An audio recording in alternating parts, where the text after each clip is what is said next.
evening, good morning, good afternoon, depending where you're at, folks. It's your man, always George Page, aka the Emperor of Female Body Talk, coming to you live on YouTube. Well, folks, the week is wrapping up. Can you believe it's almost the weekend? Technically, still Friday, but I used to remember when I used to work at my job. My one of my jobs, I got paid on Thursday, but on Friday, everybody just got paid Friday night, and you're heading out. You're going out and enjoying yourself, especially it's the summertime. So, folks, we have here's a lovely lady from down under, and this is going to be my fifth lady from Australia to interview. I interviewed the late lovely lady. I interviewed a Christian lady, beautiful person. Lisa Segay, who I interviewed a while back. Tracy Guile, who just now is now qualified for the Olympia, and also one Miss Charlotte Trottles, who I interviewed a while back. And we have here the lovely Miss Renee Archer. Renee competes Hi. in figure. It's a division that's been wide across the time. And for you guys, she's not a pro. She's an amateur NPC, but she's on her way to become a pro. So, ma'am, thank you for being Yes. here. We appreciate your time. And this is a question I ask you ladies often. What got you started in a sport, as I call it, muscle and masculinity? Please share. What got me started was I just kind of fell into bodybuilding. Wasn't even on my radar. I was overweight. I was overweight and I needed to lose weight. Unfortunately, I have really bad arthritis in both of my knees, so I was going to go and get surgery in both of my patellas, and they gave me an option. They said, well, you can either do strength training or you can go get an operation, because knee replacements don't last very long. And I was only 35 at the time, I think, 34 at the time. So I thought, well, I'll just do the strength training. That seems to be pretty easy. So I walked into the gym and I met my first trainer, and his name was Rian, and he was 21-year-old South African. And I was pretty much at a loss. I cried through a whole fit test. I was, absolutely just beyond myself. I didn't want to be in the gym at all. I was depressed. I was unhappy. And he basically just sort of worked through me over the last, 8 months or so, and I lost like 15 kilos. And then my love for the gym started then, because I'd never been into a gym before. And then we moved interstate, and I met my first bodybuilding coach. We did a fitness challenge at a gym and lost another 10 kilos. And he said, well, I would like to prep you for a bodybuilding competition. And he's never prepped anyone before. So I agreed, and I said, yeah, no worries, we'll do it. I won my first show, and it just went on from there. The minute I was on stage, I felt probably more comfortable than anything. So my love for bodybuilding started at the very beginning of just doing a fitness show. And then winning my first show onwards, winning many others. I just started from there, but I've always loved the figure division. I remember watching the Olympia on TV when it used to be televised. Back in the days, not televised anymore, like free to air TV. And I remember seeing Nicole on stage, and I just loved her. Nicole Wilkinson. I just loved her so much. And she was just the pinnacle of what I wanted to look like. At that stage, when I first saw her, I was overweight and unhappy. So I was definitely far away from that, but never once thought that I would be a bodybuilder. But 11 years down, and I still am. Oh, well, that's a good story, because I understand a lot of these have interviewed often said they got into sport because dealing with being like overweight, obesity. That's one of the things. Also, it was good dealing with mental health, sometimes issues with abuse, and there's so many reasons to get in sport. And the more common is athletic background. Were you ever athlete coming up, or like I said, dealing with arthritis? That could have been the thing that kind of handicaps you a little bit. Yeah, I played a lot of sport when I was younger. Played a lot of tennis and a lot of netball, so it was very hard on the knees. And I was always very active as a child. I think it was when I became a mother, I started to be not so active. Just being a mum and working as well. And I was a professional photographer when my kids were growing up, so I worked a lot of hours and then just ate at nighttime. So I just put a lot of weight on, unnecessarily weight. And then I had the weight, and then that's when the arthritis came apparent because of all the weight that I'd gained. I can feel like that, because especially, I have issues with it. I'm gonna tell you about the knee things. I got two bad knees like Stone Cold Steve Austin right now. I'm thinking about getting surgery on my left because it's like getting to the point where it's bone on bone, and it's affecting the rest of my body. And years of Yeah. working, doing heavy lifting stuff like that, it's affecting my shoulders. I'm like I said, the body sometimes, if it's willing, it'll keep pushing, but after a while, sometimes like I used to remember working my old job. I'm always on concrete. Concrete does not bend. No, it's not good. And You gotta have good shoes.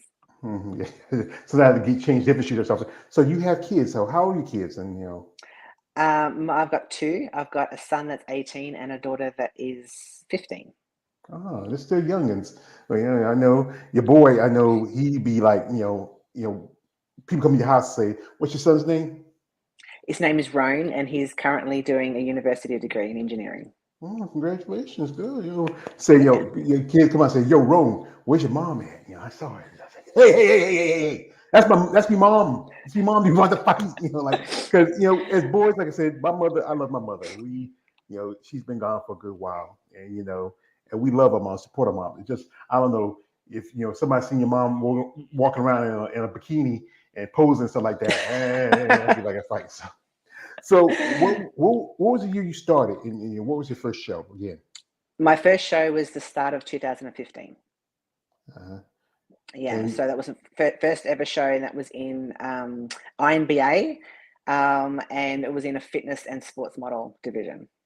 because I know there's different companies, there's different federations, and fitness models it's kind of like figure, in Well, sports fitness or.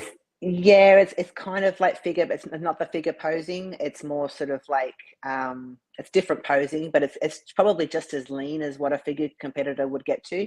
A lot less muscle, not those beautiful capped delts and that kind of stuff. So it's a little bit different back when I did the fitness days. So my first year of competing for INBA, which was a natural federation, I competed eight times, and by the end of that year, I became a double pro. So I was pro in INBA fitness and sports, and then I went on from there and competed pro in the fitness division and sports division, still in natural federations, until I sort of dipped my toe into figure. Went over to Bali and competed over there, and did quite successful. And I loved figure. It was a bit of a calling for me. I think like a fitness bikini is like what you see like in a like bikini in IFBB, like those kind of like suits, right? So they're not crossed over. And I put a figure bikini on, like a figure suit on, and even though there's less material, I feel on a on a figure suit, I felt more comfortable. It was almost like Superwoman putting on a cape, and then I became somebody else. So, and then I competed in figure in the natural federations, and then I loved it so much. I've always wanted to do IFBB, and I said to my coach at the time, I said, "Look, I want to compete IFBB." This was in 2017. And I was only 52 kilos on my last show as a natty, and I was very small. And he said, "Well, you're going to have to put on 20 kilos." And I'm like, 20 kilos? I don't think I can put on 20 kilos. Now, this is coming from a girl that's already been overweight. So I kind of freaked out a bit like, oh God, I've got to put on another 20 kilos now.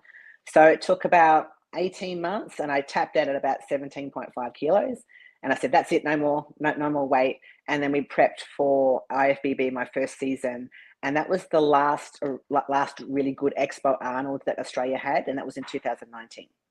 I'm a fan of. I used to be a big fan of Arnold. Arnold, the sliding and get to the chopper, and I used to watch the movies and Conan and Arnold. But I think the last few years, I've kind of since doing this content, especially on women's bodybuilding, even physique and figure.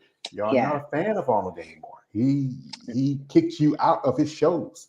It's a real shame, because in Australia, when you compete as an amateur in Australia, especially for IFBB, you tend to sort of always be competing against the same women, because I mean there are new ones coming in gradually every year, but figures kind of sort of stayed in its own little sort of bubble of maybe 12 to 15 at the most at a national show, and that's all of Australia. So when because I am now a figure posing coach, I'm really trying to push more women to go into figure because it's such an incredible division.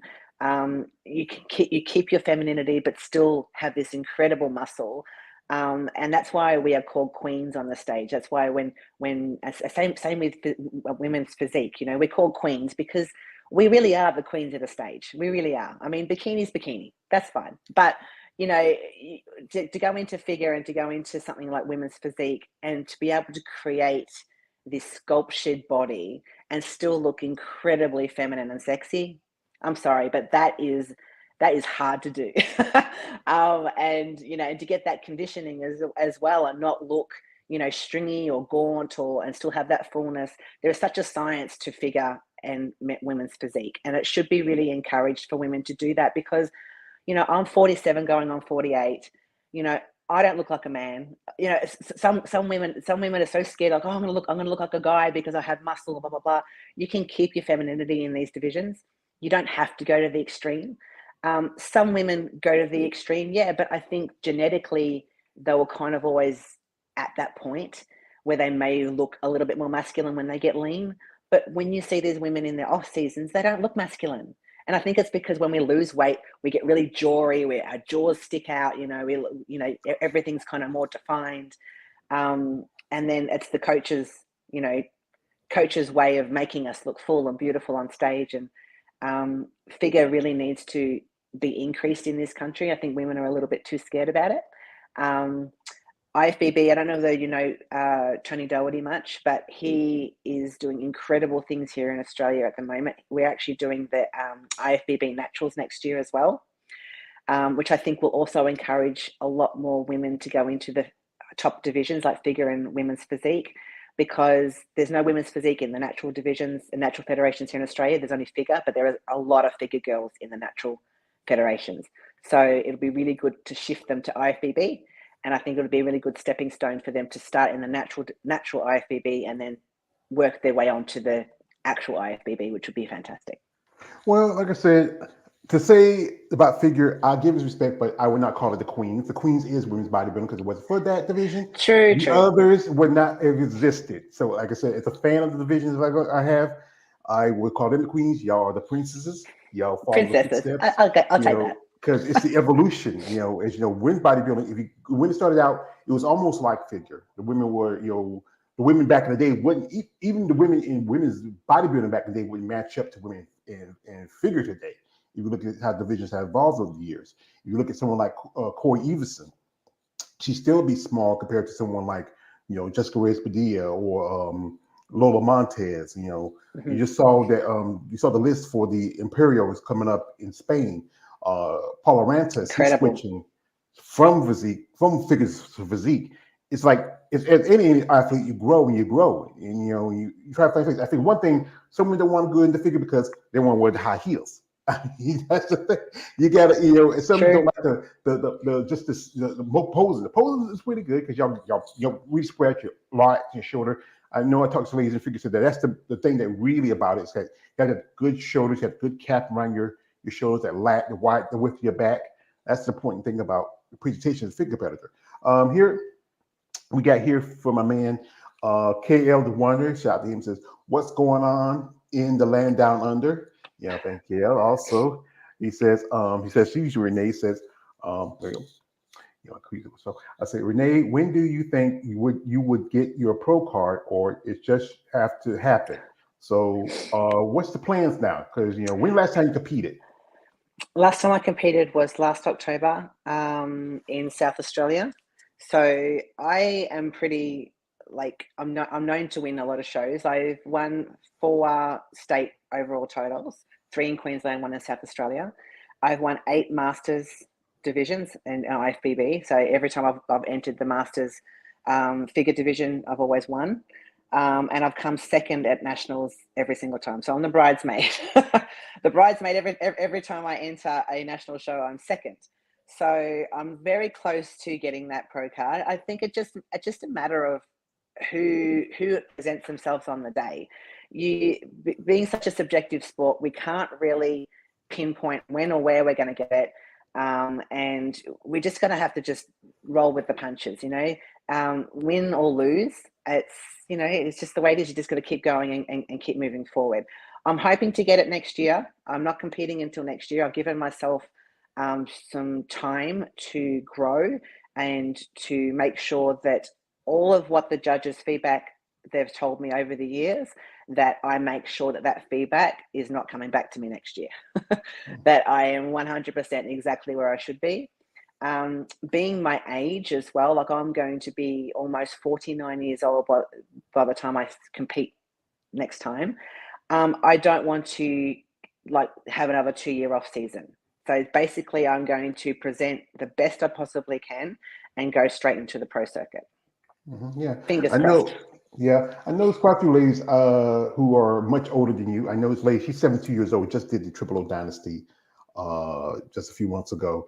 A lady who I've interviewed a while back, her name is Cynthia Marks. She's 61 and Wow. we're talking, she's switching back over to figure.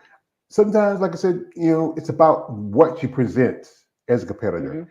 I think, the younger girls do well because they had the advantage of youth, but sometimes their experience helps.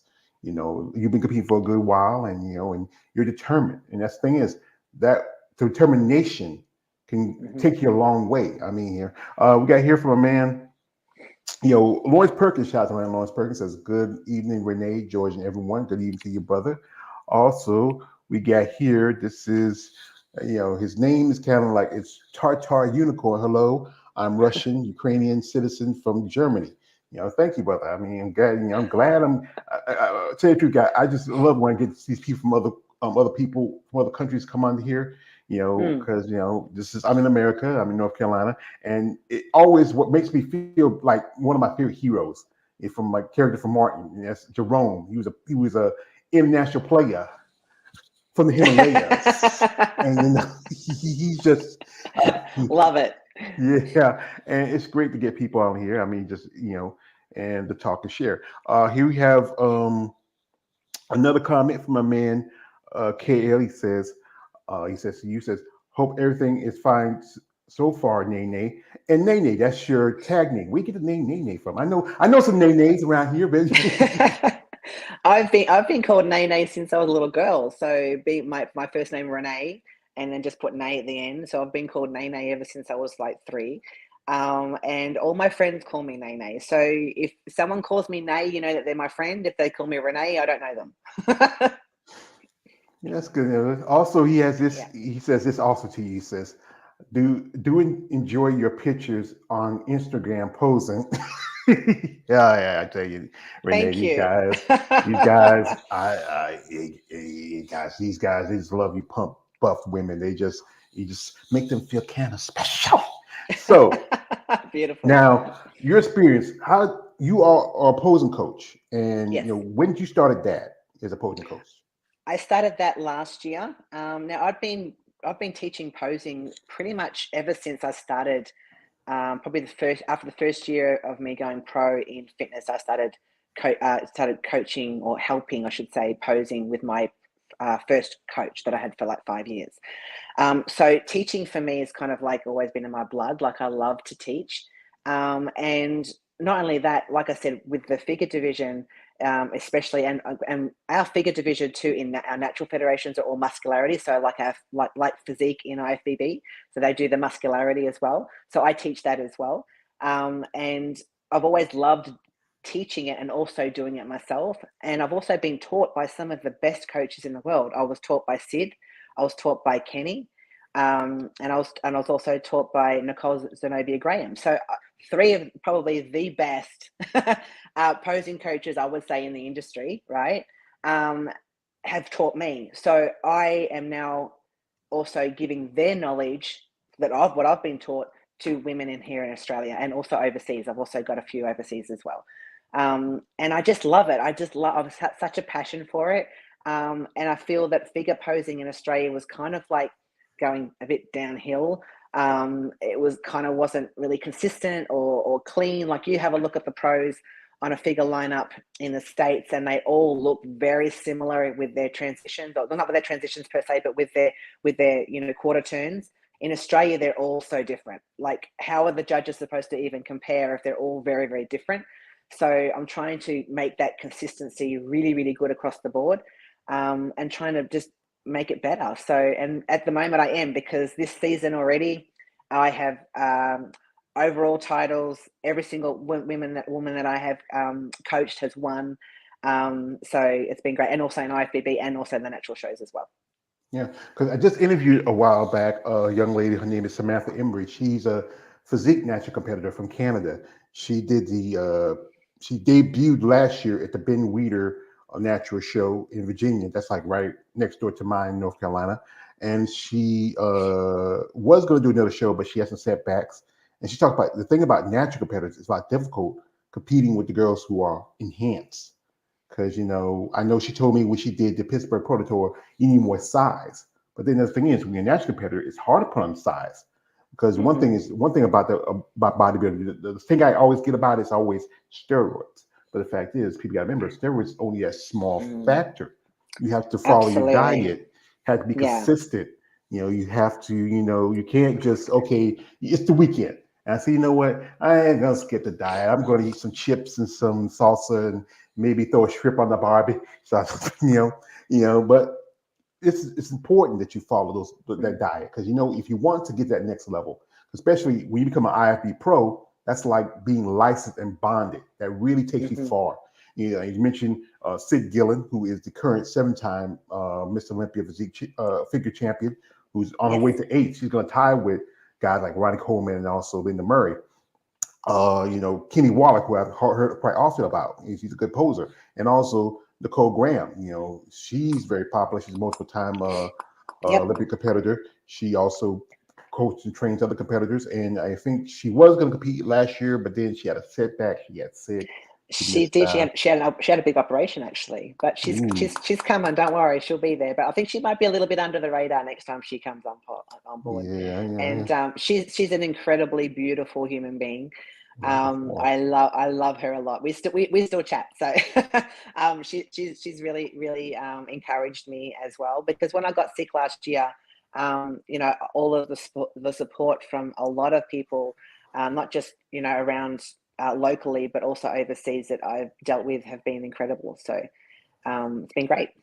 But yeah, posing with all of those three, they've given me a little bit something to take away with. Each single one of them is very different in how they practice and what they do, which has only just made me a better poser myself, but also made my clients better as well. And when it comes to the natural shows too, as you were saying about that girl over in the Weider natural competition, my client Beck was also natural, and she won the Victorian overall IFBB title in figure, and she was natural up against unnatural. Well, no, I wouldn't say unnatural, enhanced women. Enhanced women, yeah. So it just goes to show that sometimes hard work, dedication, like you said, consistency, not having those chips on the weekend. You are very likely and very possibly can beat women that have enhanced their body. So it's not unheard of.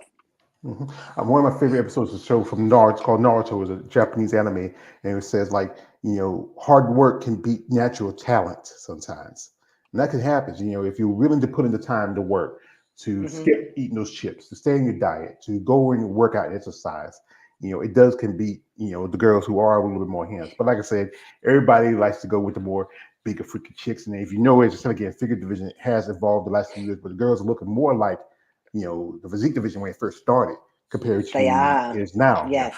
Yeah. We have here a comment from a man, K. Elder One. He says, I do like figure division with their physiques. And also we have here, this is from a man, Russ G. He's a photographer. He says, even to you, Russ. This is from Tartar Unicorn. He says, I'm glad to see the beautiful lady and you, George. Thank you, brother. I appreciate that. So, folks, we're going to do here, we're going to jump to her social media for a little bit, look at some pictures, look at some stuff. You want to follow her. If you want to follow her, Nene, if you don't mind saying that, call you that. Sure. Her social media stuff in the description of the live stream. You can check it out. It's on my YouTube channel. But guys, it's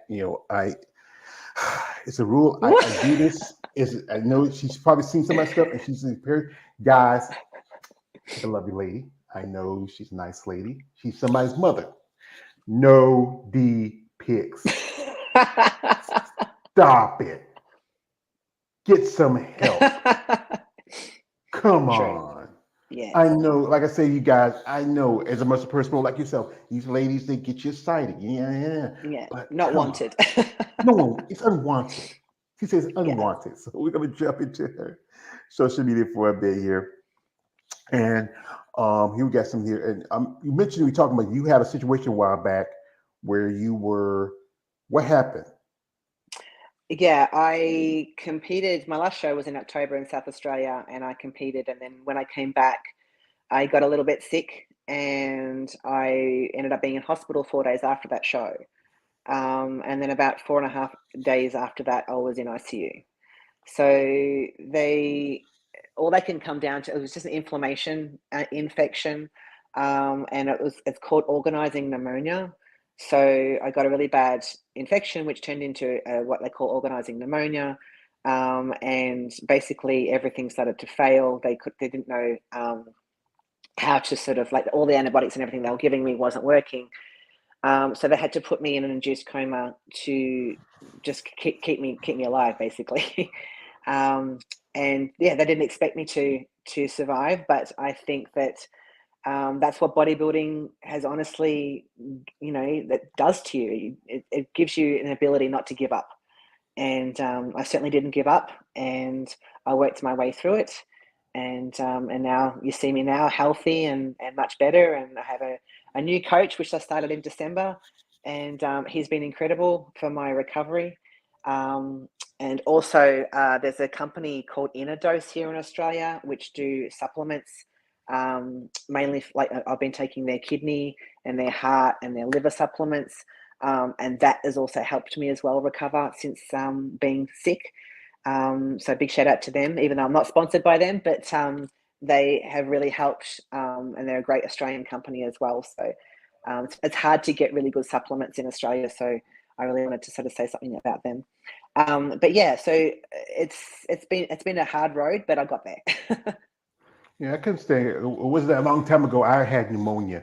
It was in my left lung. I had to walk in pneumonia. I tell you, it is tough. Especially around the time it was like this. It wasn't that long. We just got out of the pandemic, and then was that the concern that they thought that might? Was it you had the virus, or at first, and then you realized it was the pneumonia that was affecting you? Yeah, like, this was just last October, so not that long ago, and just last year. Hmm. It was a virus that they don't know what it was. And unfortunately, it just activated this pneumonia inside me. Now, organizing pneumonia is the pneumonia that people actually pass away from. So it's a pneumonia that's very acute and very quick. So normally, elderly would pass away from something like this. Um, but I think because even though I was lean too, like, I was super lean, like, I was 6 weeks out from going to Japan. So, and I won that South Australia show overall. So I was pretty lean. I was on pretty low calories at that point as well. So I really wasn't at the best immune wise, I suppose you could say, when I did get sick. So I lost all my muscles in hospital for over a month.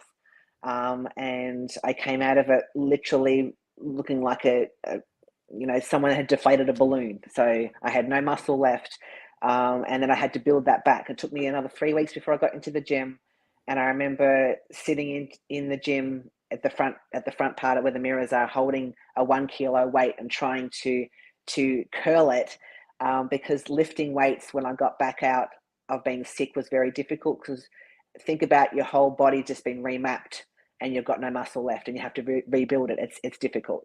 So I was in pain every single day, and I got back on track mainly through nutrition, through my coach Kuba, and he's been incredible for my recovery, like I said, and I've built back more muscle than I possibly could.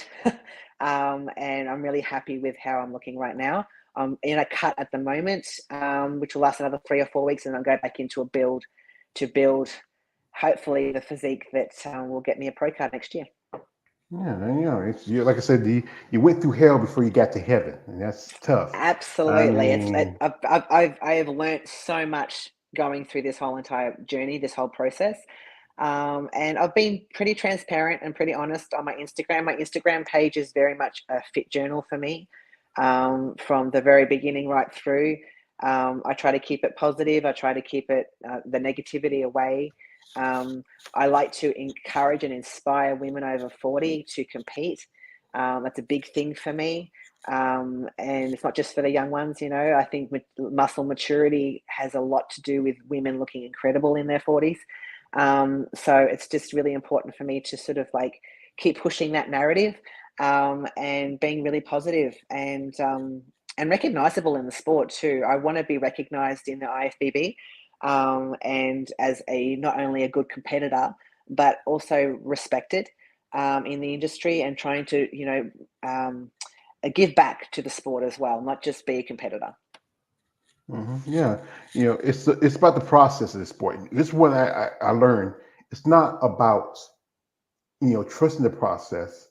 Once you understand the process, then you can fully trust it.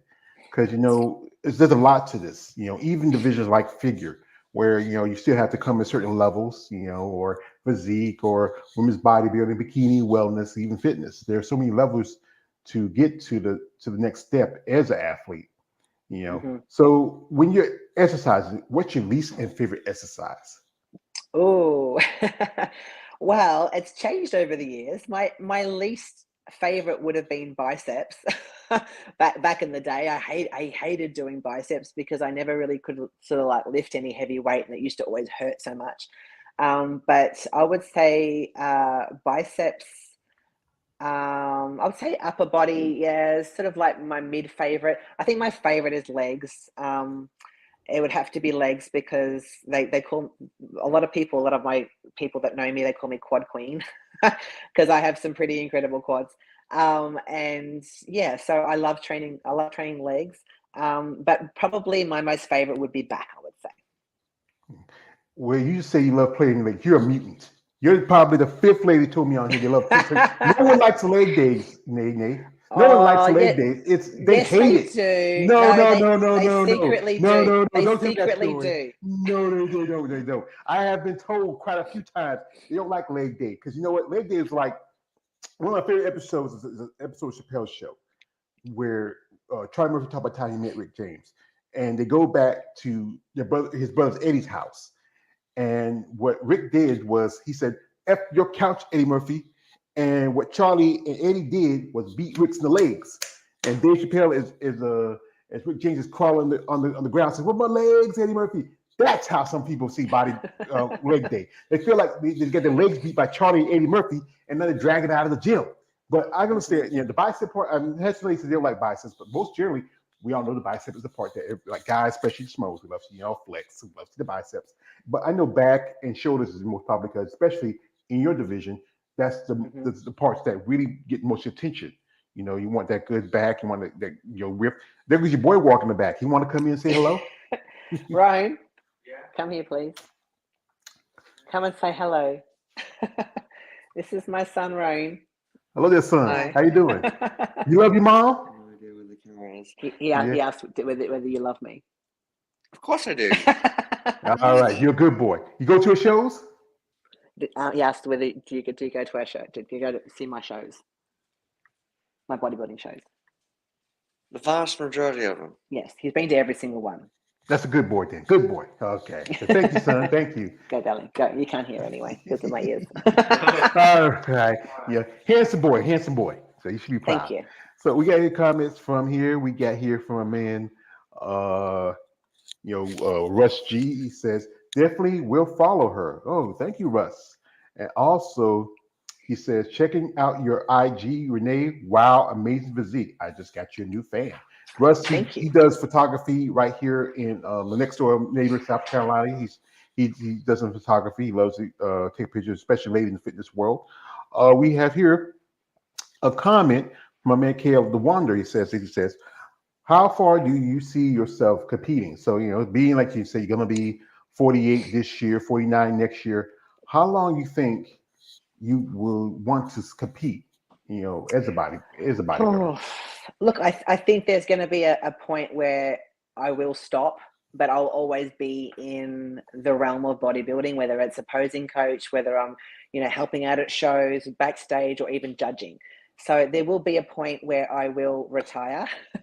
I think the body itself, it has a bit of a time limit in bodybuilding. I'm sorry, but I'm going to say it, because there's only so much, like, especially if you're an enhanced bodybuilder. I think there is only so many years that you can continue to do that, before it actually really starts to affect your quality of life at the end. So, to be honest, that you want to be as healthy as possible. So I think with me, I think I'll go as far as I possibly can. I obviously want to compete as a pro, and then I'll just see where my body's going. If I'm not improving every year, I think that's when I'll stop. Yeah, because like I said, especially when you get older, like I know back when I was younger, I used to go all night, go all day. Some days now, I don't leave the house after 8:30. I just, Yeah, but yeah, it is the process of where you can go. And yeah, sometimes, the enhanced, sometimes it's been how much you take as an enhanced correct. competitor. If you take it to extreme, where people are always thinking with bodybuilding, hey, I take this, take that. But like I said again, if you're not willing to put in the work and put in the Hmm. time, the train, follow your guidelines of what your coach is telling you. So who's your coach? You mentioned coach. Uh, Cuba Clean over in the UK. He's All actually right. competing tomorrow in Spain. He's Imperial. In Spain, yeah. Yeah, okay, yeah, Conte. Yeah, shout out to him. We wish him best of luck. Um, you know, I think there's like one thing for competitors, especially the cost of competing. Because Oh, for you women, it costs you a lot more compared to the men. The guys got to yeah. wear a pair of banana hammocks and board shorts. You True. ladies, what you figure competitors, you have to put in your high heels, your hair, your makeup. Sometimes you wear jewelry, and then you got to cut the cost of your coach's costs, travel expenses, Hmm. tanning, everything. I mean, it's just, and like I said, you have two kids. One's in college, one's still at home. Yes. you know, this is where I talk about how I think there should be more benefits, especially as you are amateur still. Should be more benefits as a competitor. Like this is a sport where you keep putting more money into it. This is like a money pit sport. Yes. And if Yeah. you're lucky enough, you get sponsorship. That could help. Hmm. So are you sponsored or is everything on your shoulders? No, I've actually got some sponsors. Corora, when I won the South Australian overall in Australia here at the overall in last October, I got a 3 month sponsorship through Corora, which is who does protein supplements and BCAAs and pre workout and stuff like that. And then they continued to sponsor me after that, which was fantastic because I've been with them since last October. So Corora, I don't pay for any of my protein or anything like that, which is a really good saving as well. Like each month, it does add up. Also EVAC, I all of the clothing here, EVA. I'm sponsored by them as well. So their backpacks are quite similar to Wolf packs. But they're Australian brand, so sponsored by them. And also the Gem Jewelry over in the US. Actually, I'm actually sponsored by them as well for my jewelry for stage. So not a lot of like money per se, but there's things that I'm sponsored through where I don't have to worry. Like it saves a bit at the end of the day, really. Yeah, because that's the thing is, because the cost of it, and so much to this. And, good sponsorship does help. I mean, one thing I talk about how I'm going to do a live stream. I have a show called Must Talk Monday. We talk about how if Main Street sponsors can get into bodybuilding, if you look at sports like football, basketball, hockey, they have a lot of sponsorship from mainstream companies, but bodybuilding is mostly, more of the supplement or, workout companies that does sponsorship, you Yeah. know, um, the problem is bodybuilding because it gets that stink eye because the whole thing with steroids. But the fact is, there's more steroid use in mainstream sports. I do content on mixed martial arts and combat sports. There was a Mm. boxer got busted for taking steroids, and Mayfighters got busted. Here in the States, we had a big congressional hearing for baseball, and these are guys who are millionaires. If they want to take, roids or whatever, that's them. It's not like, and also, you have the Olympics coming up, and there's always Yeah. been controversy with that, like the Ben Johnson thing, Marion Jones, they're not bodybuilders, they're athletes. And I remember there was this social scientist. He did a test. He tests a group of athletes, Olympic level athletes. He said, if you could take this pill that can help you set records and win awards and medals, but it shortened your life for 5 years, would you take it? And generally, most of the people said yes, Yeah. because they want that next step. Because you like someone said this to me. Usain Bolt said like this. He's trained for 10 months just to run for 10 seconds. And it's a lot of training here. We got from a man, Russ G. He says this. He says, "How do you pick which photographer to work with as far as you're doing a photo shoot? And what tips would you give a photographer as far as how you to approach someone like you?" So, have you worked with any photographers or anything else for your social media? Yeah, not really. I've done a couple of photo shoots, but I'm a photographer. I was a photographer for 12 years professionally myself, so I'm not one to be in front of the camera. I like to be behind the camera if because I'm also used to doing that. So I haven't really sort of gone into like the photo shoot realm. I mean, if my sponsors were to say, look, let's do a photo shoot together, then I would absolutely. But for me, no, honestly, my little selfies on Instagram or whatever are pretty much it. Like I said, my Instagram is my fit journal, so it's not per se an advertisement, I suppose you could say. The sponsors that I do have, I endorse only because I believe in them and I use them myself daily. It's not something that I would just jump on and if I didn't use a product, I wouldn't endorse it. So I'm a big sort of like believer that way as well. So, but when it comes to photography, to approach someone like me, I suppose it would be kind of just like, I hate to say it, but you may slide into the DMs and sort of say, "Hey, look, but don't send a D pic, all right?" But but slide in and just say, "Look, I like your Instagram. Have a look at my page. See if you're interested, and if they're interested, then they'll come to you." So, yeah, Yeah, pretty I much. think like one thing, if have you ever competed in the States before? I have. I did the Amateur Olympia in 2022. Yeah, 'cause that was one good while. I know a couple ladies who did that show, and I interviewed them a while back. Maybe, like I said again, I know you focus on other shows, but maybe once you get your pro card, maybe come here to the States and maybe do some, shows, maybe do photo works. I know this is the thing I been following with some ladies who tell me how a lot of them do a lot of the photo shoots because after the show, especially as an amateur, you're not getting paid. And then if you even the pro level, you don't hit into the money spot. It's a way Yeah. to make a little income on the side, Hmm. like I call them for certain sites, as I call them. No offense to you and to any photographer who does this, I call them the beat the meat websites. That's what they are. Come on, guys, we Yes. know that. And it's the way to make income because, like I said again, this is a business sport for you ladies.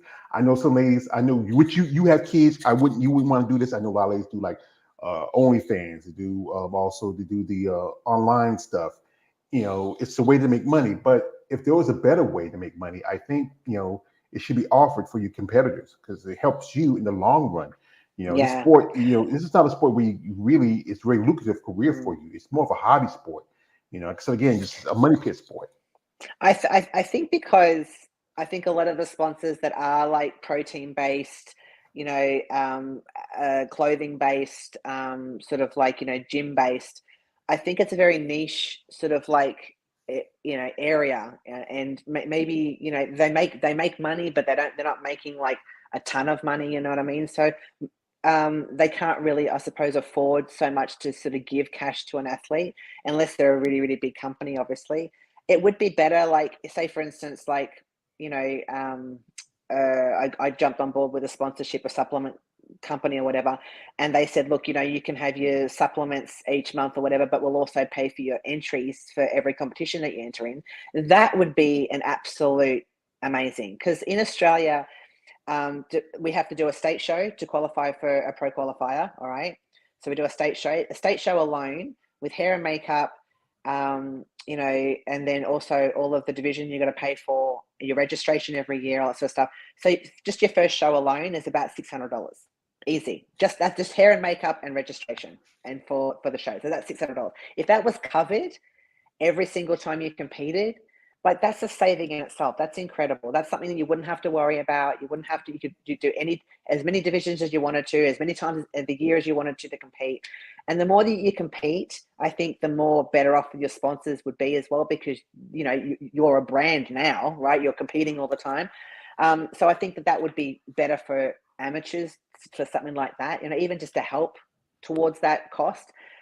When it comes to overseas, you know, even if they were to pay sort of like, again, the registration overseas, like me going over to the States, that was like around about, I think about $6,000 all up just to compete at the Olympia. Yeah, I know a lady who just, she's a friend of mine, her name's Lori. She turned pro last year. And no, it was the year before last. And she made her pro debut at the Masters of Olympia. She was invited. She told me, counting her costs, her husband's costs going there, it was at least over $10,000. And that's Yeah. going to Romania, you know, and also you have to get a visa to come here because, you know, visas where you can work and compete at the shows. Like I said, room board that counts, tanning, all this, you know, that's so much money you put into it. It's like I said again, it's a money Yeah. pit. This is a question from a man, Russ G. Shout out to Russ. He says, Nokia or Canon? So, I was Nikon. And if you're a Nikon, Canon guy, I'm Nik- sorry, you're probably going to hate me for life. he likes Nikon. Okay, Nikon. Okay, Nikon. Okay, yes, Beautiful. he says, okay, he's good with you. Yeah, he's good at that. Good. But yeah, I do talk about how it's just one thing is that this sport needs more recognition, you know, needs more opportunities, you know, Yeah. even when you become a pro, because you're 48, you can do masters, you have to still pay entry fee for that. You know, Mhm. little things can help you along the way, especially save the cost of expense, you know, the cost of your posing suit. If you get a sponsor that can pay for your entry fee, your Mhm. traveling fees, all of those things that can help you save your money. And you know, I know some competitors they do um you know, they have sponsors that pay them to compete. That's why you see sometimes here in the States you see some pros do multiple shows, but Yes. everybody else it's like they have to really dig in their pockets to try to keep on going. Here my man. He says, "LOL, I love you. I am a Nokia guy. LOL." So thank you, Russ. You know, thank you for sharing that. So if you were training somebody and Yes. working with them, what advice would you give them as a posing coach? Okay, so as a posing coach, so I've just first met them and I've looked at what they've done. So I get a lot of people that have never done figure before and they can't even get their lats out. So I would start with getting their lats out as first as a because that's what we need as a figure competitor. We need our lats and work along that way. And then just basically just the basics of just our quarter turns, our mandatories first before it comes into muscularity, always on muscularity. So our mandatories are 100% always has to be nailed before we go into any kind of like muscular posing. But yeah, it's just basically just I break it down. Like I work with girls from 20 weeks out. Some of them have never done figure before. Some of them have done figure for years and they've got really bad habits. And a lot of their bad habits are normally sort of like they're shrugging, up like this, or they're narrowing themselves, or their lats aren't quite big enough, or their backs or their scapulars are all spinched at the back. Their legs aren't sort of really showing, their glutes aren't showing. So I will look at their flaws and then I'll try to fix their flaws first and then work with my flow. From the very beginning, if someone's just starting out, it's just very basic, just getting your lats out, doing basic turns first for weeks until they've nailed it, and then their confidence will start to build, and then it will progress on. I think confidence is a big thing when it comes to competing, and I think a lot of women struggle with that because we're very body conscious. I think, I mean, men are too, but I think women obviously are more body conscious than men. Body dysmorphia is huge, obviously, with women. And I think a lot of new time competitors too haven't ever been in a bikini before in front of thousands of people. So to build that confidence within my posing is a big thing for them to step on stage. Because if they've got that confidence from the very beginning and they're looking like a pro from the very start with their posing, particularly about their posing, then they're 100% going to be in the top three. There's no doubt that confidence and presentation and great posing is going to get them in the mix. It's their coaches that need to get them lean. And I work with their coaches as well. So it's really good to work with their coaches as well. And we kind of bounce off a few ideas here and there as well. And I make sure that if I see a girl at 6 weeks out and I reckon she needs a bit of more of a push, I'll say it.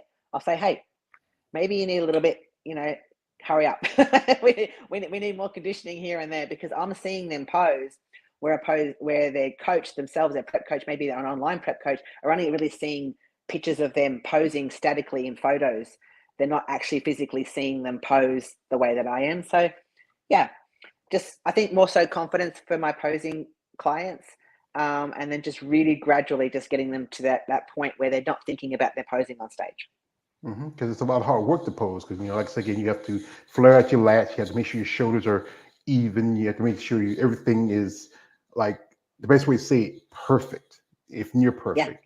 And know that in the yeah, judging criteria, I think they don't really have any set guidelines when you look at like even with bodybuilding, figure, and physique. They have the guidelines for the other divisions, but it seems like if you on stage, you look at a girl who looks like she should be in physique. Why are you here in figure? I understand that you always the issue is say, I don't want to be too masculine. I don't want to be too manly. But this is how I say like this. It's the evolutions of an athlete.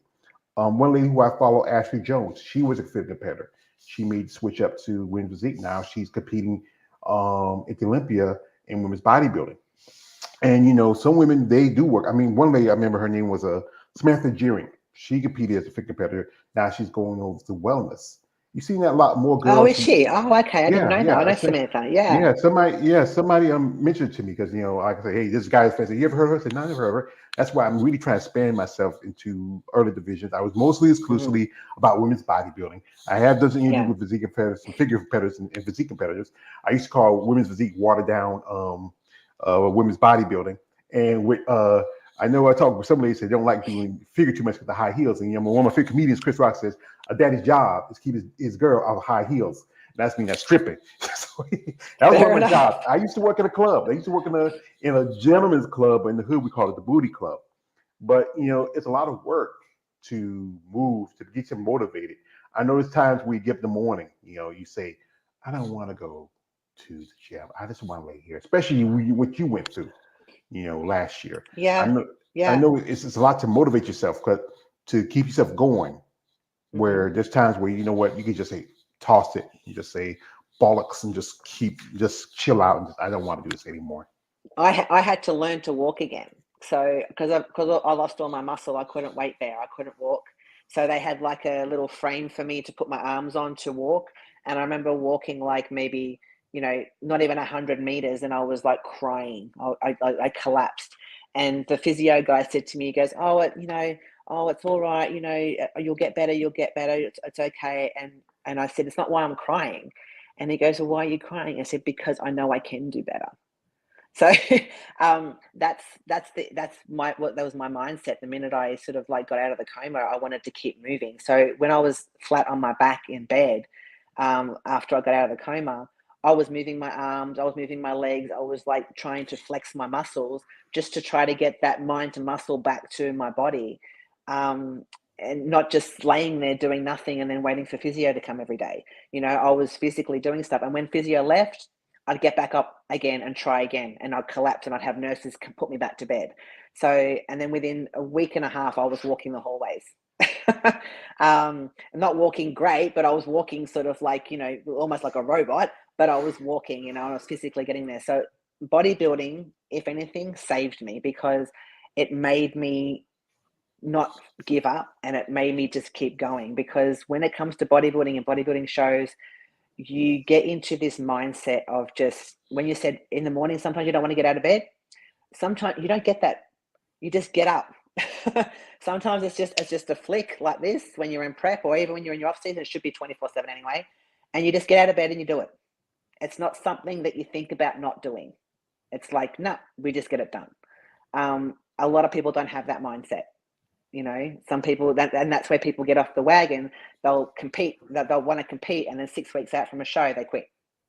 It's too hard, it's too much. They've had a fight with their girlfriend, or they're arguing because they're hungry or they're starving. Yeah, so some people just aren't able to do it. hmm Yeah, sometimes it goes back to a saying that my other half say, like I like to say sometimes. He says this: sometimes what doesn't make you make you stranger makes you stronger. Very Oh, true. and Nay, before I leave, I want to say something to you, if you don't mind. Hmm. I Of want course. to say, you are beautiful. I'm so sorry about him. Yeah. I try to keep him there, calm down. But yeah, It's I all right. mean, I'm a big it's fan of the so Joker. yeah, everybody loves him, man. My man K, he picks up and says, man, no one likes the Joker. Hey, man, women like something funny. You have to have a gimmick. That's my gimmick. Of But course, love it. he's a person. He's my part. He's a part of me. He's just that guy who just makes me. Because you know what, I just love. I'm a big fan of comic books. I love the whole Batman is my favorite superhero. I love the whole Dark Knight trilogy with Kristen Bale. I mean, it was a great movie. A lot of quotes in it. I'm a big movie buff. Like one of my favorites is the Rocky Balboa series. Like Rocky Balboa telling you, like it's not matter how hard you can hit, it's how hard to take the hits. Keep moving forward. Yeah. How much you can take and keep moving forward, and that's what happened to you. Nate. Yeah. You took the hits and kept moving forward, especially for yourself, your kids. It's a lot to do this. I mean, to keep motivated in a sport where it's not a lot of recognition, not a lot of money, Mm-hmm. the time you put it, the money you put into it, and I was almost about to give up, George. I really was. When I woke up 2 days after the coma. I said, "Oh, no more." I was going to give up. I was going to do any more bodybuilding. And then about 3 days after that, I slapped myself in the face and and said, "No, no, no, no. The comeback will be even greater." So, I did my research to try to get myself healthy and quick as possible, and get myself back in the gym. I've said his name a few times. My coach, Cuba Clean. He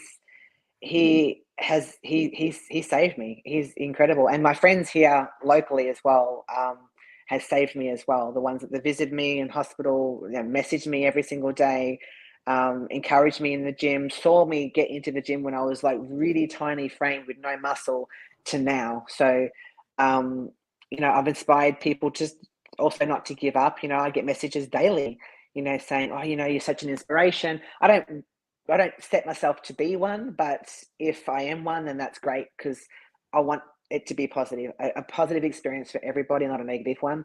And even though what happened to me was really bad, at the end of the day, it's become positive, because look at me now. So it just goes to show that when you're at the very lowest of the low, you can't go any further. You can only go up, right? Mhm. Yeah, I interviewed a while back a gentleman. His name's Autumn Priori. His wife's IB Pro. He's a amateur competitor. He does classic. He also does men's physique. And we talked about he had gotten the Omicron variant, and the brother was near death's door. And he come back. He did come back next year and competed. And now he takes some time off because him and his wife, they both train under competitors. And it's just what you go through. Because my mom, she had gotten the virus. She was always sick. I was taking care of her, and you know what, she went through a bunch of seizures and stuff like that. My mom was my woman. I loved her, and I was still by her side going through that. And when she died, I just lost a piece of me. But you know what, it motivates. She often told us, son, sometimes a closed mouth don't get fed. If anything you want in life, you have to work for it. No one's going to give you anything. Nope. It's not going to be handed to us on a silver platter. If it is, then you got to be looking at here. Hey, if somebody's offering me something, there's something got to be a catch. Like one of my quotes is say again from a man, Ra's al Ghul, my master Ra's al Ghul, the living hands taught me, beware of surroundings of time, young master Wayne. Never give up sure footing for a killing blow.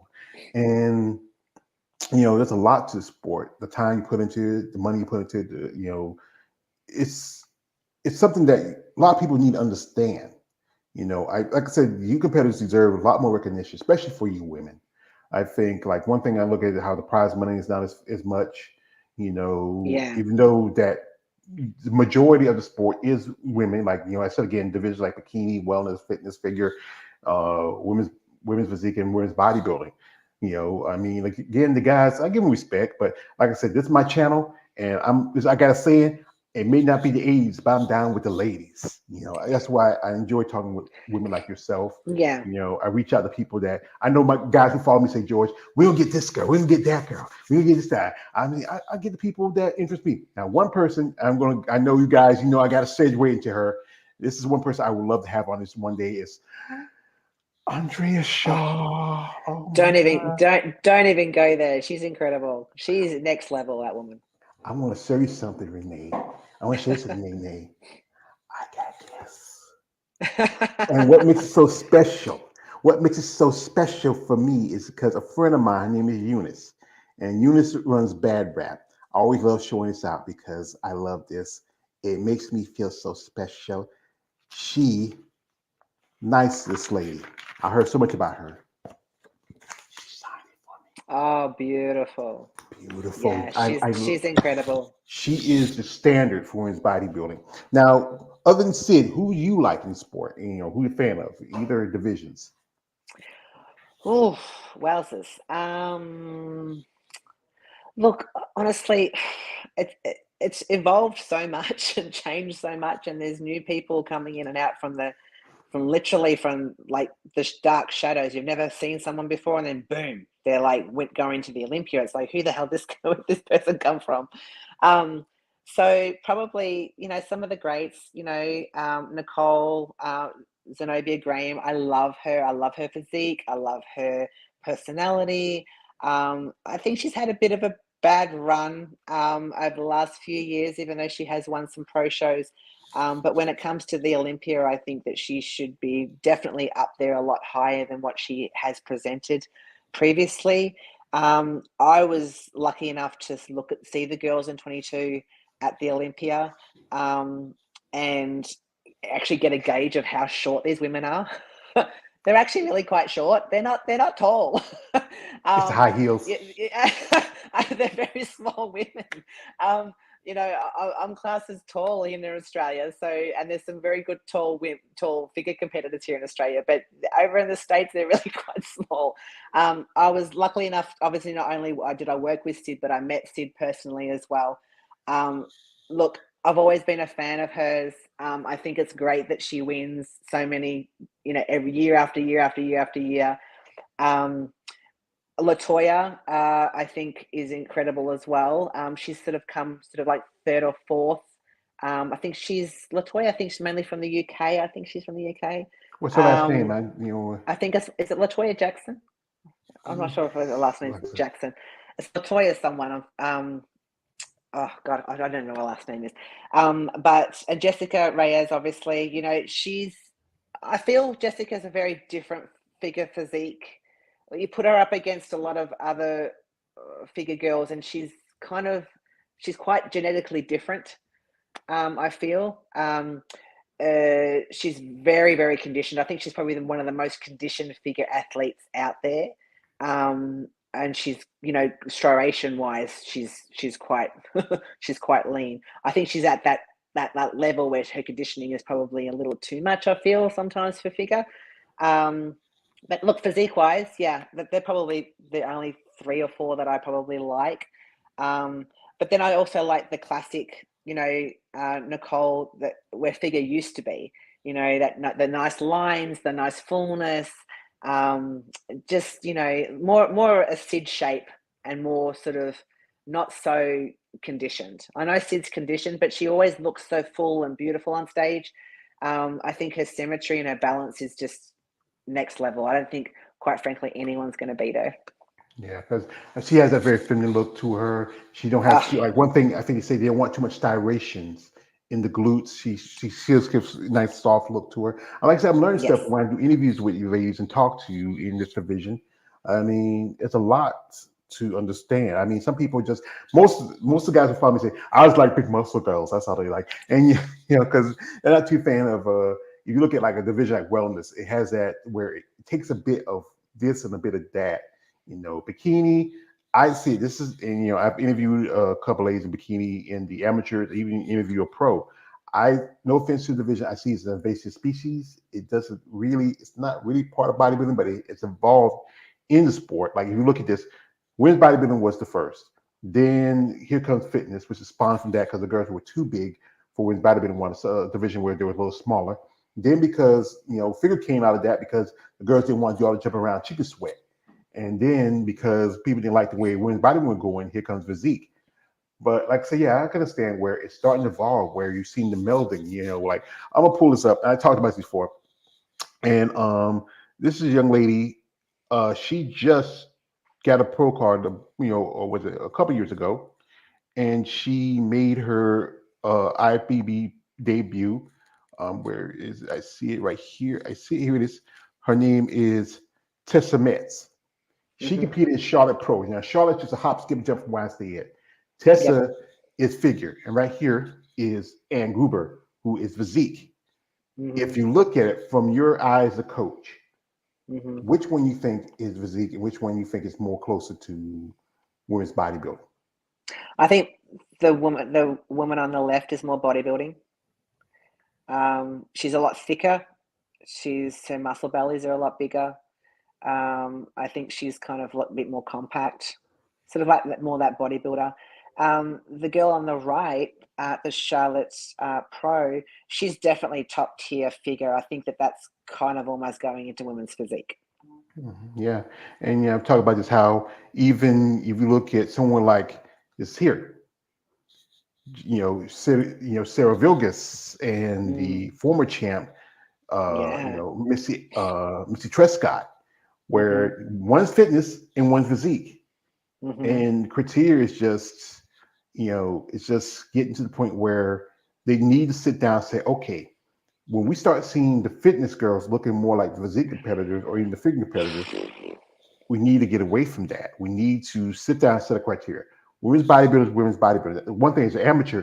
Sometimes competitors like I remember I was interviewed Charlotte Trotos, who competed at the the Grand Prix with Tracy. She was doing her debut in women's physique, but she's more a figure competitor. And Tracy, she done figure in the past, but she's more of a physique competitor. Hmm. Tracy, I know you know Tracy, and it was great. I Congratulations to know, I her. know, I know, I know all the girls you've interviewed. Yes. um, but when it comes to the Grand Prix with Charlotte, um, her conditioning was physique, 100%. Her conditioning was too much for figure. So even though she might have a figure shape, her conditioning was like seriously next level. I've never seen anyone so conditioned before in my life. Like she was just incredibly conditioned. So for that physique division, her conditioning was spot on. Yeah, obviously she needs to build a little bit more muscle. The reason why, she was doing it for Tracy as well, and it was really great for her to do that. This is how women are supporting women in this sport. For Tracy to be able to get her pro card, yeah, there wasn't the numbers there anyway, regardless, but it was lovely for Charlotte to do that, and it just goes to show her character as well in doing so. Which is really well needed in this sport, especially for women, because we need to support each other no matter what. I would do the same thing. If I was noticed that the physique numbers were down, I would do the exact same thing. I would jump in just to add the numbers so someone could get their pro card. Um, I think if women's physique in Australia is quite small, and we only have two chances to get our pro card a year. Not like the States where we have so many chances to get it. So yeah, you're right. She had a figure frame per se, but she had physique conditioning. So that's why she didn't place in the top three in the figure category, but did quite well in the physique. So because her conditioning was really next level. I know I talked to Charlie. Said I think she's doing the same thing like too. I think she's taking some time because she's a nurse, and I think she's taking Yes. some time off to maybe come back next year. I mean, yeah, it's like I said, it's good to take that downtime. I know some bodybuilders don't like the rest days, which it could be in the gym every day. But you know what? The body is something you need to take care of. Go ahead and pick up that, Throw it up. and Okay. it's about the process.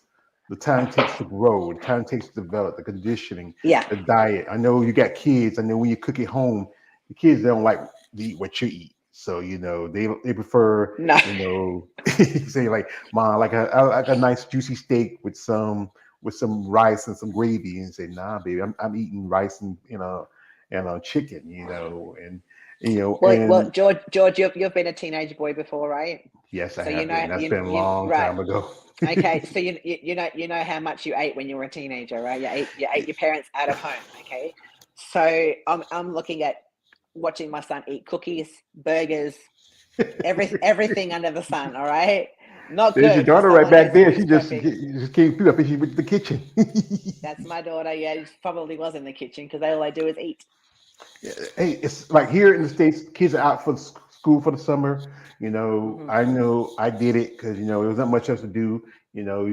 School was food, folks, was fun for us kids. But at home, we We eat all day, all night. I know one thing is I need to take care of baby because I was one point I was almost 500 pounds. So I take care of my mom, and that was a lot of stress. And food is a comfort, and it's also a tool, but yet it can be a weapon against the body. Like your last competition, uh, you know, uh, Nay, what was that thing you wanted? That thing that called you, that temptation, that thing.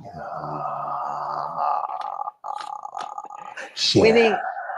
Winning, winning is the icing on the cake. It really is. I've won many shows, many trophies, and the goal, the winning medals that we get in Australia are like freaking dinner plates. They are massive, right? They're literally like, they're huge.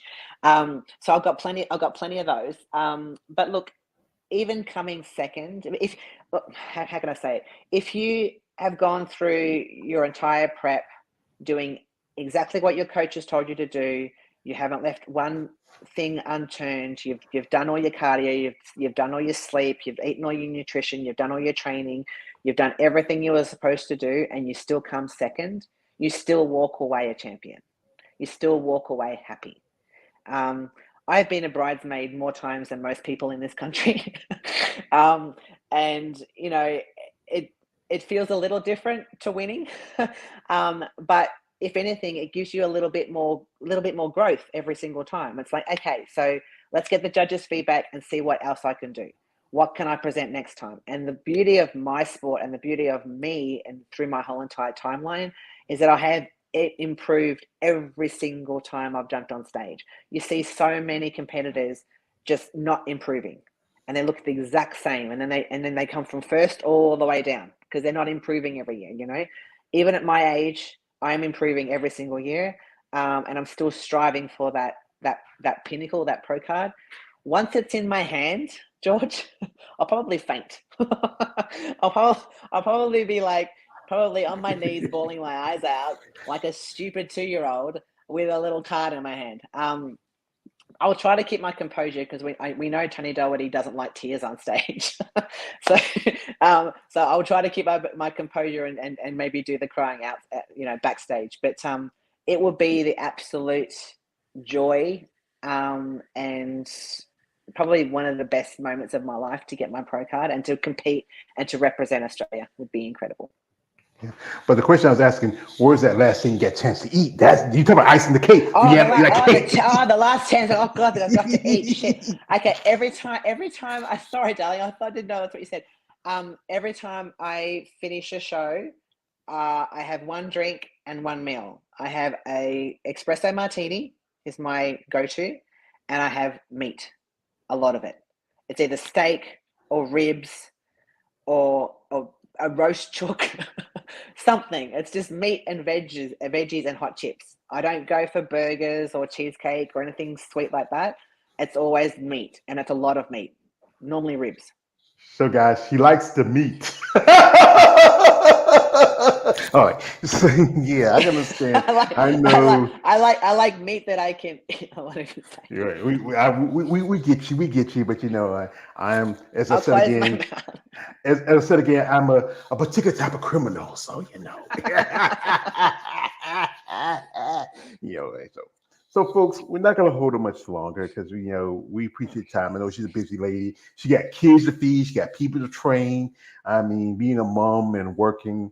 I mean, and just said again, I gotta give you ladies our respect. I'm gonna admit it, said again, I'm a muscle purse mode. I love you ladies. You're ripped, you're shredded. We get excited. But doing this content, I get to know what it takes to be a woman in sport, or just any person to be in sport.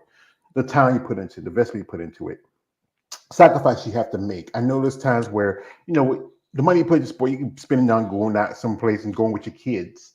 I mean, and then people's prejudice against y'all. Like I know body shaming, and body dysmorphia. I mean, people have shaming people. I just saw a lady who I follow named Renee Hooks, where she talks about how they get shamed for being fit, and people give uplifting people obese. I can understand because I'm a big guy, but I try to be a little more healthier. I'm not going to be a bodybuilder, but I'm trying to be a little more healthier. It's somewhat temptation, you know. And I know people talk about how, hey, she's trying to be a man. Yeah.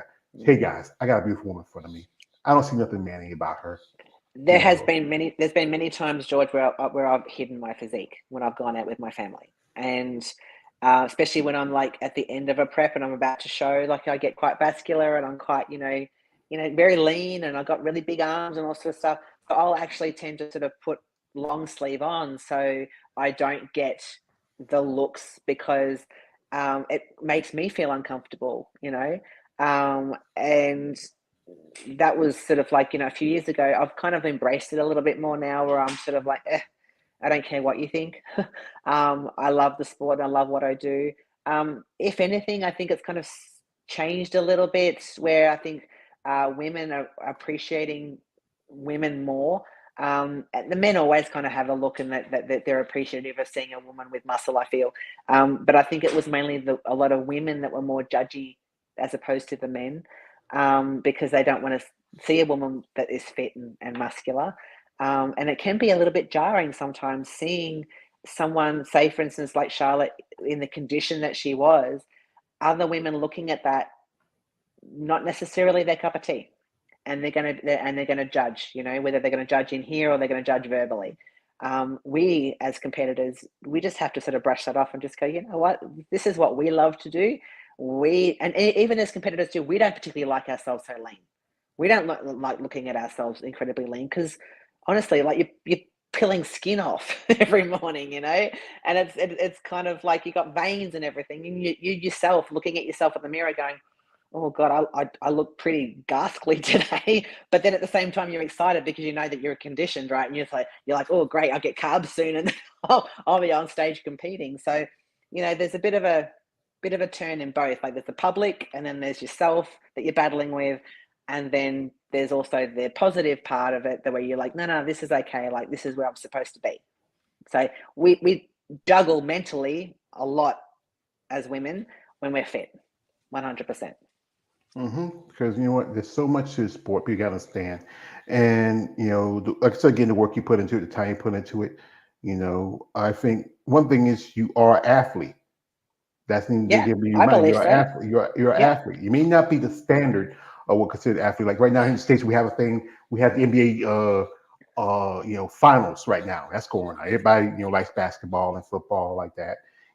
But you are working hard to Mhm. achieve your goals, to get to that next step, to step on the stage with people like Sid and I'm also with Nicole Zenobia and the Jessica Reyes Padillas and so many other ladies that are in your division, and to rub shoulders and to really grow as an athlete. And you talk about how, yes, people don't like to see when a woman's like, gaunt, you're dried out, you're vascular, you're like that. But there's a smoke shade.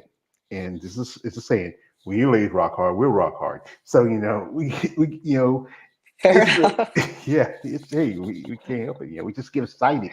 We get when we get vascular, you get vascular, we get vascular. But that's too much to tell you.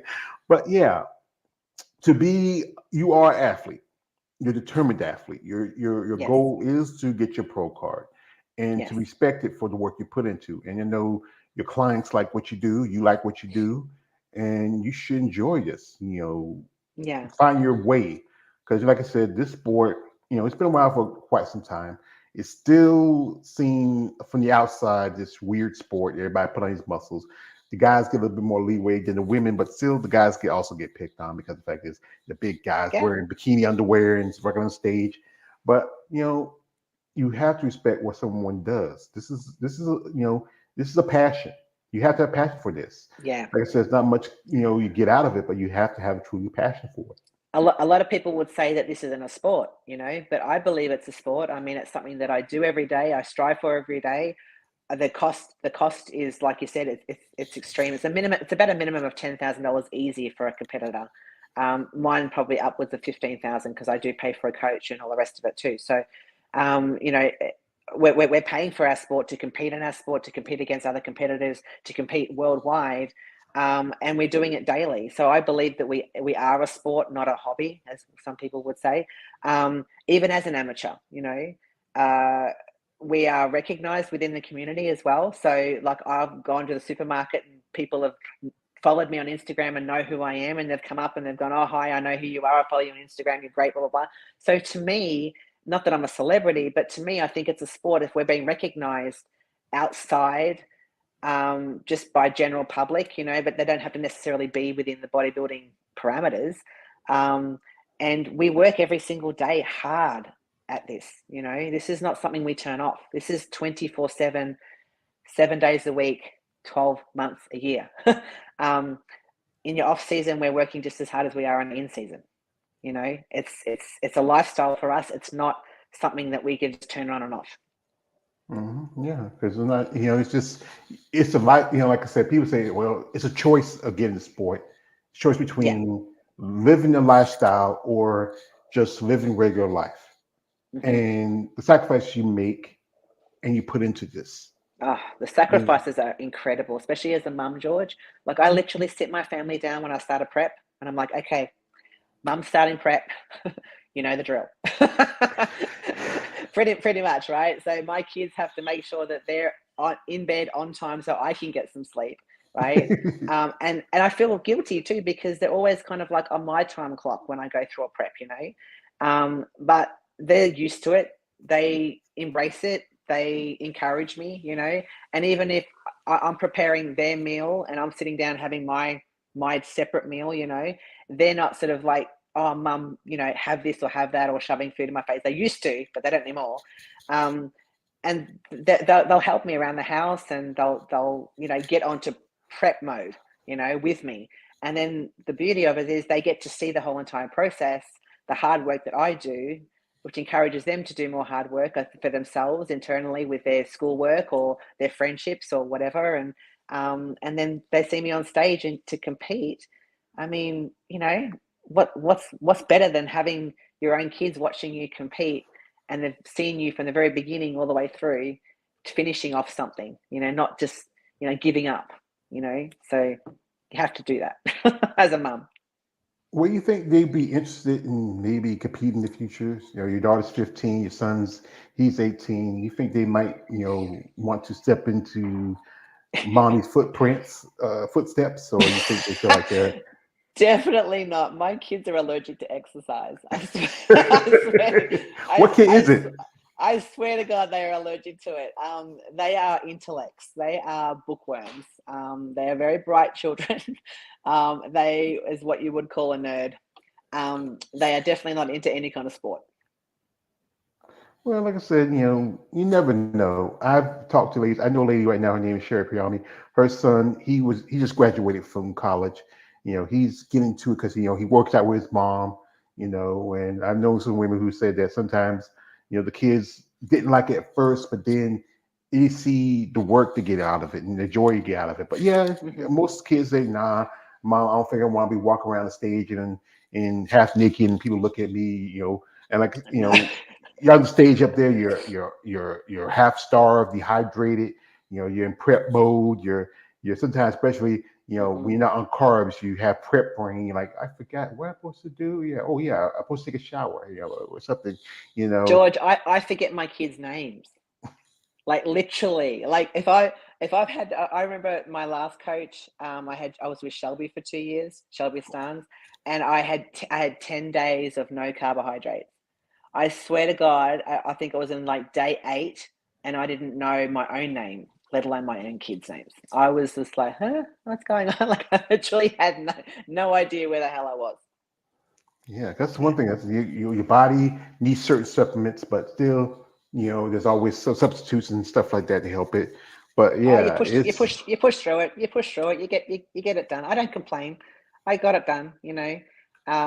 That's one thing that I've always brought to stage is condition, and I know that I can get conditioned. It was more so a slower journey for me to grow muscle. I wasn't. If you saw me from the very beginning, I wasn't genetically made for this. So I've had to really work very incredibly hard over the last 10 years to get what I've got now. Yeah, well, you deserve all the medals with plates and stuff like that. Talk about plates. They are dinner plates in Australia. In the US, they're like this big. Well, they really put out the ultimates and the celebrations for you competitors. So, folks, we're going to say this one more question before we leave and leave you out. Sure. What would you want out from the sport for yourself in the long run? Well, we've touched on me obviously getting a pro card. I think for me, this sport, for the longevity of it for me, I think is just to stay in it. I want to do different elements of this sport. So I think spoke a bit about retirement as well. So obviously the stepping stone is to get my pro card, to compete on the pro circuit. And then once I've had enough competing, I still want to be in the realm of bodybuilding, whether that's through judging, or still doing my posing as well. So I think I'll always be involved, because I love the sport that much. I don't think that's something that I'm just going to just not worry about. So probably until I'm about 80, I'll probably still be doing it. But yeah, judging really interests me. So that's probably something that I would be looking at further down the track. Yeah. All right, folks. This is what, I think, you have a goals and you should set to them. One thing I think you could use is a little more sponsorships, some assistance, some help. This is why I said this. Anybody out there who's watching this live stream, if you are even in Australia or like my man here who's from Germany, if you are someone interested in sponsoring her, maybe that helps out. There's more opportunities here in the States, pay for her visa, pay for her cost of travel. That will help her out. She can hook up here because, like I said, there's more opportunities here. Be interested in helping out. But I know there's guys out there. You guys out there say, "Hey, There is. Renee, yeah, you're a cute little thing. I've seen your pictures. You're looking like if I do something for you, would you know? No, stop that. Stop that. Doesn't work that way. Just like this, Mrs. Archer, we have a plan for you, and we like your commitment and passion by sport. Whenever you feel ready, and our product, works with you, and you like what we have, we want you to be our sponsored athlete. We'll take care of your cost of expenses, anything you need. We even, make sure that if you're interested in a show that you might want to do in other country, we're pay for your travel. Everything else is on us. We just want you to represent our country, and we want you to, have your success. That's all we want. And you be there's not very many amateur competitors in Australia that actually travel to compete overseas, but I'm one of them. So I love to go overseas and compete. Yeah, because like I said, it's like this. Remember the movie Pretty Woman? There's a part in the guy. It says it's Hollywood. Everybody wants to come here. That's what it is. It's Hollywood. Everybody I need those boots. Yeah. So, folks, we would like to thank Renee for coming through. We appreciate the time she gave her. Thank you. Wish her best of luck. We hope maybe we get to see her. Maybe one of these days she comes to the States, you do a show. I might be there. I might say hello to you, say good day to you, whatever. Definitely. Else. Yeah. Definitely good day. Yeah. And we wish the best for you, and feed them kids. I will feed those kids. Don't worry, they're probably starving right about. Yeah. Tell like this. By the time I was your son's age, I was already working. I had a job. I feed myself. I help my mom run the house. You can, son, you gotta take care of yourself, boy. You can't always pick your mama do it. But like I said, this is somebody. He's a mama's boy. I know almost if you didn't live with your mother or know your mother, if she wasn't that much of a woman, every man's a mother's boy. I love my mother. Like I said this, I'm like an old cowboy. My mama was my woman. And my woman gone, it's just not the same. I like this. Yeah. I remember somebody told me this a long time ago when I was working my old job. He said, Georgia, with your mama? I said, yes, ma'am. Well, son, stay with your mama as long as you can. Do what you got to do as a man, but always come back home to your mama. And I miss mine. So, folks, as I said again, we'd like to thank the lovely Mrs. Nay Archer. Oh, she gave me a kiss. I like her. I feel so special. I feel like a little girl in springtime.